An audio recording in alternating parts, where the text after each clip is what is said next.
Madame, Monsieur, bonsoir. Conseil des ministres exceptionnel aujourd'hui à l'Élysée. Le porte-parole du gouvernement vient à l'instant d'en révéler la teneur. Le gouvernement a arrêté une série de mesures d'urgence destinées à enrayer l'aggravation des déficits des dépenses publiques, à commencer par la sécurité sociale. Voici une première liste de ces mesures dont Max Gallo vient donc d'annoncer la nature. Le nombre des médicaments remboursés sera considérablement réduit. La liste en sera publiée dans les jours qui viennent. Le montant du forfait hospitalier à la charge des malades est augmenté de 300%. Les allocations familiales seront supprimées pour tous les foyers dont les ressources dépassent 8 000 francs par mois. Les retraites seront versées par la sécurité sociale.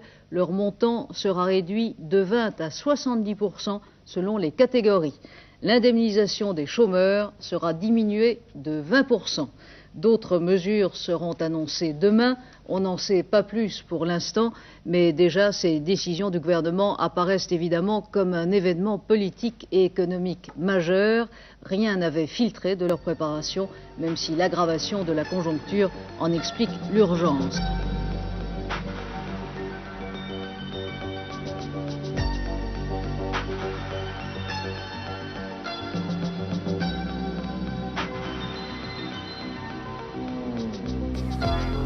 Je viens de lire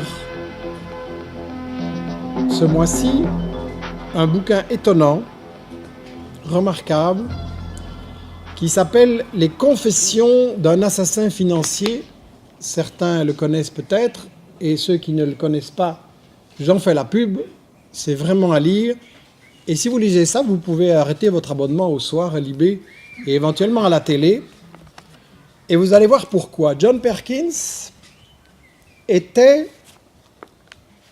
il s'appelle lui-même « J'étais un assassin financier ». Et donc il a travaillé pour une firme qui officiellement vendait des programmes d'ingénierie et de construction un peu partout dans le monde, dans le tiers-monde. Et il se présentait donc comme un économiste et il allait dans les pays du tiers-monde, Afrique, Asie, Amérique latine. Et voilà comment on lui présente son boulot quand il commence. Premièrement, je devais justifier d'énormes prêts internationaux dont l'argent serait redirigé vers Main, c'est la compagnie qui l'emploie, et d'autres compagnies américaines plus connues comme Bechtel, Halliburton, très active en Irak notamment, Stone Webster et Brown & Root, par le biais de grands projets de construction et d'ingénierie. C'est-à-dire qu'il est chargé de persuader les dirigeants de pays pauvres d'Afrique et d'Amérique latine qui doivent absolument construire des énormes centrales électriques parce que leur pays va se développer et que ça leur rapportera et que donc avec ça ils pourront rembourser, qu'il faut aussi faire des routes, des aéroports, tout ce qui va avec, comme par hasard d'ailleurs tout ce qui aide à exporter les produits, les matières premières, les ressources de ce pays. Et donc il est chargé de leur vendre d'énormes travaux. Mais je dis énormes. Il donne beaucoup d'exemples sur une série de pays. Deuxièmement, dit-il, je devais mener à la banqueroute les États qui recevraient ces prêts. Je ne me suis pas trompé, je relis. Je devais mener à la banqueroute les États qui recevraient ces prêts. Je devais les mettre en faillite. Je devais les obliger à contracter une dette qu'ils ne pouvaient pas rembourser, de sorte qu'ils seraient à jamais redevables à leurs créanciers et constitueraient donc des cibles faciles quand nous aurions besoin d'obtenir leur faveur sous forme de bases militaires, de vote aux Nations Unies ou de l'accès au pétrole et à d'autres ressources naturelles. Et donc il donne toute une série d'exemples à propos d'une série de pays qui effectivement ont été volontairement mis en faillite pour les rendre dépendants et pouvoir continuer à les piller et à les utiliser. Ça, c'est donc ce qu'il appelle être un assassin financier. Et il dit, j'étais un parmi quelques centaines, et maintenant il y en a des milliers. Mais là, il a commencé sa carrière dans les années 60-70. Et il dit, maintenant il y en a des milliers, il y en a encore plus. Et il explique que l'aide n'était absolument pas une aide, mais un piège. Et sur la dette, il dit ceci: notre empire global des États-Unis dépend largement du fait que le dollar est la principale monnaie internationale et que ce sont les États-Unis qui en impriment. Ainsi, nous prêtons de l'argent à des pays comme l'Équateur, tout en sachant très bien qu'ils ne pourront jamais le rembourser. En fait, nous ne voulons pas qu'ils payent leurs dettes, puisque c'est ce non-paiement qui nous procure une influence sur eux. Et il dit, voilà donc ça, la soi-disant aide, la soi-disant dette, en fait, ça veut dire qu'on leur fait un prêt pour qu'ils puissent acheter plein de trucs à des sociétés des États-Unis, de sorte que les États-Unis impriment des dollars qui ne quittent pas les États-Unis, et on appelle ça une aide au Sud. Et après, vous avez des générations et des générations qui sont obligées de se serrer la ceinture pour rembourser ça. Et il dit en plus, on oblige ces États à diminuer comme je le disais au début, à diminuer leur budget de l'éducation, de la santé, à diminuer les salaires, à vendre leurs entreprises. Et donc, on les plonge absolument dans la catastrophe, dans la banqueroute, exprès. Et alors il dit, nous étions donc la première vague, les economic hitmen, les assassins financiers.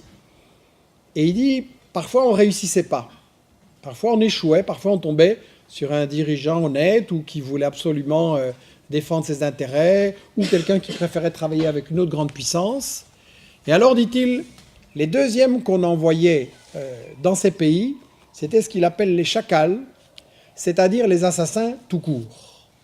Et donc vous avez eu dans les années 60, 70, 80, une série de dirigeants en Amérique latine, par exemple, Panama, Équateur, tout ça, qui avaient un programme très indépendant pour leur pays, qui voulaient résister aux multinationales, qui avaient des projets, et qui sont inexplicablement morts dans des accidents d'avions, d'hélicoptères, ou ceci ou cela. Et il explique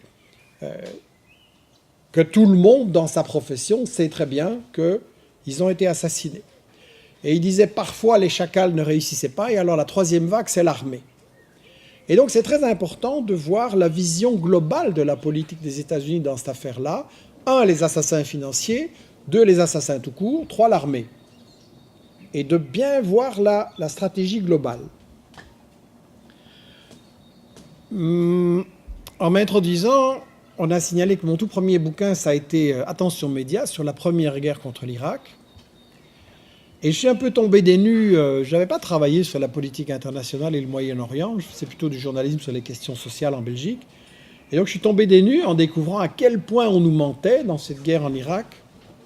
Et maintenant, avec tout ce que j'ai lu depuis, je vois que j'étais encore bien naïf il y a 20 ans quand j'ai décrit la guerre en Irak, et que d'ailleurs Perkins m'a appris toute une série de choses absolument étonnantes sur la guerre contre l'Irak. Et il dit par exemple qu'en Irak, Saddam Hussein, on avait envoyé des assassins financiers et des assassins tout court en Irak pendant des années, et que c'est parce qu'ils ont échoué qu'on a envoyé l'armée. Et ce qui est intéressant, c'est qu'il dit lui-même, il raconte, c'est assez au jour le jour, comme c'est un journal, il raconte, et alors un jour il dit que il lit la presse des États-Unis du matin, et la guerre en Irak vient de commencer, et il dit voilà, ces articles ne contenaient rien qui pût indiquer que ce qui arrivait à l'Irak en 2003 était la continuation d'une honteuse histoire. Qu'en fait la guerre, ça c'est quelque chose que je dis souvent, la guerre est la continuation de la politique, d'accord, mais surtout de l'économie. La guerre, c'est la continuation de l'économie. Le besoin d'un tueur à gages économique est né au début des années 50, alors que Mossadegh venait d'être élu démocratiquement en Iran. Il était considéré comme l'espoir pour la démocratie dans le Moyen-Orient et considéré comme l'homme de l'année selon le Time Magazine. Une chose qu'il a apportée et fini par appliquer était que les compagnies pétrolières étrangères devaient payer le peuple iranien bien plus pour leur pétrole qu'elles ne le faisaient et que les Iraniens devaient profiter de leur propre pétrole. Politique étrange. Nous n'avons pas aimé cela, bien sûr. Mais nous étions anxieux de faire ce que nous faisons normalement, qui est d'envoyer les militaires. À la place, nous avons envoyé un agent de la CIA, Kermit Roosevelt, un parent de Teddy Roosevelt. Et Kermit y alla avec quelques millions de dollars. Et cela fut très, très efficace. Et dans un court laps de temps, il réussit à faire renverser Mossadegh et fit entrer le Shah d'Iran pour le remplacer, ce qui a toujours été favorable au pétrole. Et c'était véritablement efficace. Bombs overflow Tehran. Army officers shout that Mossadegh has surrendered and his regime as virtual dictator of Iran is ended. Pictures of the Shah are paraded through the streets as sentiment reverses. The Shah is welcomed home. De retour aux États-Unis, à Washington, les gens ont observé et dit « Wow, c'était facile et bon marché ». Donc, ceci a établi une nouvelle manière de manipuler des pays et de créer un empire. Le seul problème avec Roosevelt est qu'il était un agent officiel de la CIA. Et s'il s'était fait prendre, les conséquences auraient été dramatiques. Donc, très rapidement, à ce moment-là, décision fut prise d'utiliser des consultants privés pour passer l'argent depuis la Banque mondiale ou le FMI ou l'une des autres agences équivalentes ou de faire appel à des gens comme moi qui travaillons pour des sociétés privées afin que si nous étions pris, il n'y ait pas de conséquences gouvernementales.